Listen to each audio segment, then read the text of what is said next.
एक बार की बात है, गीता अपने बेटे, अपनी बहू और अपनी एक छोटी सी पोती के साथ एक गांव में रहती थी।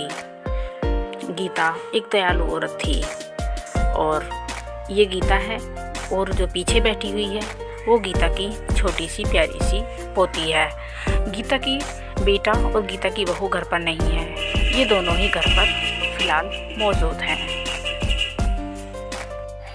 दादी, मम्मी पापा कहाँ गए हैं? कितनी देर में आने वाले हैं मम्मी पापा? पता नहीं बेटा कहाँ गए हैं, मुझे तो आज बताकर भी नहीं गए। और पता नहीं शाम होने को आई है, अभी तक घर वापस ही नहीं आई। पता नहीं कहाँ चले गए आज। वे लोग बात कर ही रहे थे, तभी गीता का बेटा और उसकी पत्नी दोनों वहाँ पर आ जाते हैं, जो कि सुबह ही घर से निकल गए थे और शाम होने तक वापस आए हैं। अरे बेटा, कहाँ चले गए थे तुम दोनों? बच्ची बहुत देर से परेशान हो रही है। माँ जी, आपको हर बार बताकर जानी जरूरी है क्या? हम हर बार आपको ही बताकर जाएंगे क्या कि हम कहाँ जाएंगे और कहाँ नहीं जाएंगे?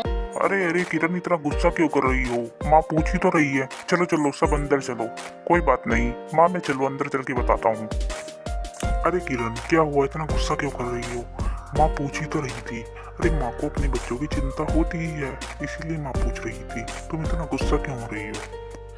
हाँ हाँ, तुम्हें तो कभी अपनी माँ की गलती नजर आएगी ही नहीं ना। तुम्हें तो वो हमेशा सही लगती है। मैं उनको बहुत दिन से देखती आ रही हूँ, वे मेरी हर बात पर ऑब्जेक्शन नहीं उठाती है। अरे किरण, ऐसा कुछ भी नहीं है। माँ तो बहुत अच्छी है। माँ तुम्हारा भला ही चाहती है, तुम्हारा बुरा नहीं चाहती। चलो अब तुम गुस्सा छोड़ो और जल्दी से सो जाओ, हमें सुबह जल्दी ही उठना होगा।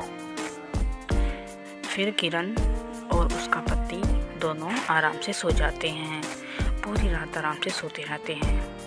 किरण थोड़ी हरामी थी, लेकिन उसका बेटा बिल्कुल ठीक था। फिर एक दिन की बात है, गीता अपने कमरे में बैठी हुई थी। गीता को बहुत तेज बुखार था, इसीलिए उसे चक्कर आकर आ गया और वो गिर गई। वहीं कुछ ही दूरी पर उसकी पोती छोटी सी लड़की वहीं पर बैठकर खेल रही थी और गीता चक्कर खाकर बार बार अपने बिस्तर पर गिर रही थी। गीता को बहुत तेज बुखार था। वहीं कुछ ही दूरी पर किरण सब कुछ खड़े होकर देख रही थी। किरण ने जैसे ही देखा कि बूढ़ी माँ को बार बार चक्कर आ, तो तभी किरण तेजी से उसके पास यानी कि अपनी बेटी के पास आती है। उसे बूढ़ी माँ की कोई चिंता नहीं रहती, उसे सिर्फ अपनी बेटी ही दिखाई देती है। वो अपनी बेटी को उस कमरे में से जल्दी जल्दी लेकर वहाँ से चली जाती है। बूढ़ी माँ को एक बार भी नहीं देखती। तभी किरण अपनी बेटी को लेकर अपने कमरे में आती है, जहाँ की उसका पति बैठा हुआ होता है। देखो जी, मैं बहुत सहन कर चुकी, अब बिल्कुल सहन नहीं करूँगी। तुम्हारी माँ बीमार हो रही है और मैं नहीं चाहती कि उसकी बीमारी हमारी बेटी को लगे, इसीलिए उसे जल्दी से जल्दी यहाँ से वृद्धाश्रम छोड़ रहे हो। वहाँ उसकी अच्छे से देखभाल हो जाएगी। किरण, ये तुम क्या बोल रही हो?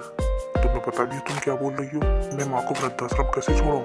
हाँ, अरे माँ है वो मेरी, ऐसे थोड़ी ना मैं वृद्धाश्रम छोड़ाऊंगा। तो ठीक है, मेरी भी एक बात कान खोल कर सुन लो। या तो यहाँ पर वो बूढ़ी रहेगी या फिर हम दोनों। मैं जा रही हूँ अपनी बेटी को लेकर यहाँ से। गीता का पति परेशान हो जाता है उन दोनों की बातें सुनकर, और वो जल्दी जल्दी से अपनी माँ को देखने के लिए उसके पास जाता है।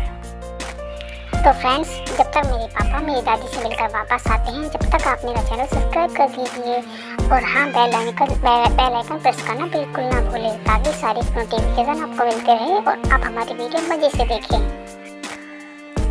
तभी जल्दी जल्दी गीता का बेटा गीता के पास पहुंच जाता है और गीता से बोलता है, माँ, अब तुम बहुत बूढ़ी हो गई हो और तुम बहुत बीमार भी रहने लगी हो। चलो तुम अपना सामान पैक कर लो, मैं तुम्हें वृद्धाश्रम छोड़ कर आता हूँ। वहाँ तुम्हारी अच्छे से देखभाल हो जाएगी।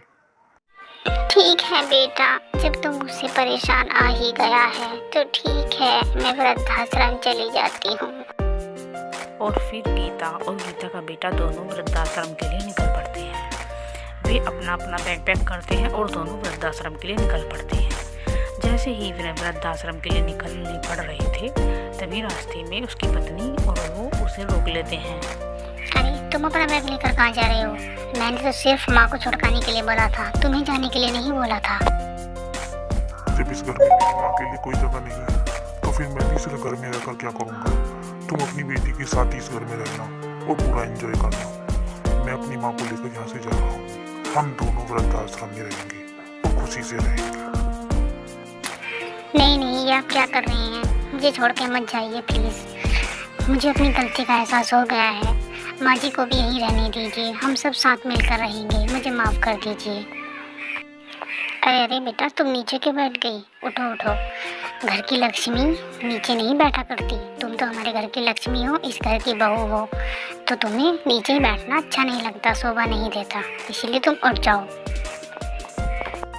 अब किरण को सब कुछ समझ आ जाता है। उसको पता चल जाता है कि परिवार में मिलकर रहना चाहिए और माँ बाप हमारे परिवार के लिए माँ बाप सबसे इम्पोर्टेंट होते हैं। हमें माँ बाप से कभी घृणा नहीं करनी चाहिए। तो दोस्तों, आपको हमारी कहानी कैसी लगी कमेंट करके ज़रूर बताइएगा। हमारे चैनल को सब्सक्राइब कर दीजिएगा और बेल आइकन प्रेस ज़रूर कर दीजिएगा, क्योंकि आपको हमारा नोटिफिकेशन मिलता रहेगा और आप अच्छी